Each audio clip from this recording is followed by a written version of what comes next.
We are joined by a guy who can confirm that I once had a full head of red hair. My college buddy, Mike Tirico.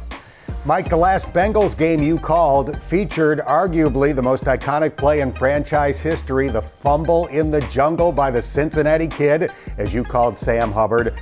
What are your most vivid memories of that play and that night? It's one of those, sometimes you don't see who comes out of the pile, right? You don't know who's going to have the ball. And I just had a dead eye look right at Sam. So he's the local, he's the hometown hero, living the dream.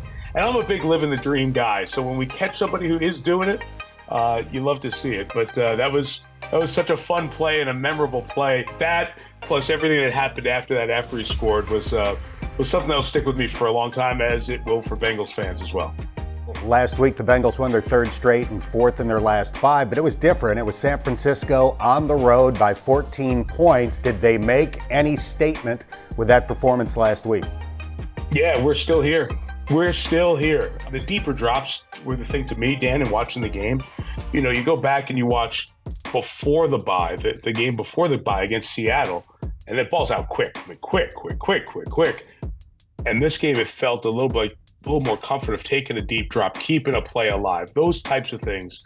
So it was a statement by Cincinnati to go there, do that to that defense, and look like the Bengals team we saw on the run through the fall and winter of 2022, here in the start of the fall and winter 2023. We saw real heroism that night with the way first responders, doctors, and trainers saved the life of Damar Hamlin. Anything special planned for Sunday Night Football this week? You know, I think for us, it'll be talked about certainly in the body of the game as well, and also an appreciation, not just for the folks on the field that night, but also the people of Cincinnati who showed their true colors, I think, in their support and how it impacted the players who were in the game, because it changed their lives forever as well.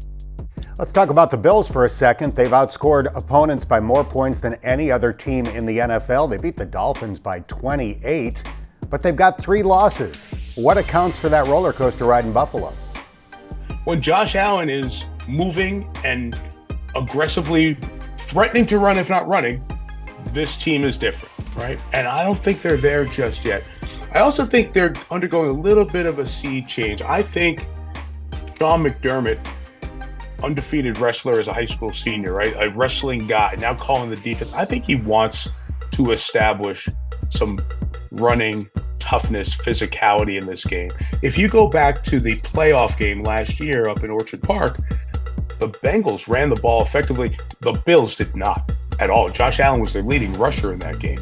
I think Buffalo and Sean knows that they've got to have some of that as the season goes on.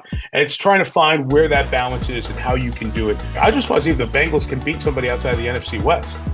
I congratulate the Bengals on their NFC West title, right? That's maybe the most bizarre thing. That here are the Bengals. I feel like they can make a run here in the AFC. They might be the best team. They haven't beaten a team in the AFC yet. 4-0 against the NFC West. So this is a great measuring stick for both teams right now. But I also think a huge game. They're definitely 2 of the best teams in the AFC. What are a couple of your keys on Sunday night? The ability of Burrow to extend plays, and how do the Bills defensive backs plaster to Chase and Higgins and the rest of the crew, and Boyd, who, you know, every game Boyd makes a big catch. It's so neat to see that. I love that. Can Buffalo run the ball? I think will be important. And then on the other side, you know, this Bengals defense has done a terrific job, and you know this, in the second half the last few weeks against Seattle and San Francisco. What a good job. And those late game plays. And when teams start to make plays in the red zone in the second half of close games against good teams, they start believing in what they can do. Mike, I always appreciate your time. I hope Collinsworth treats you to a great dinner at one of Cincinnati's finest establishments over the weekend. Look forward to seeing you in the booth on Sunday.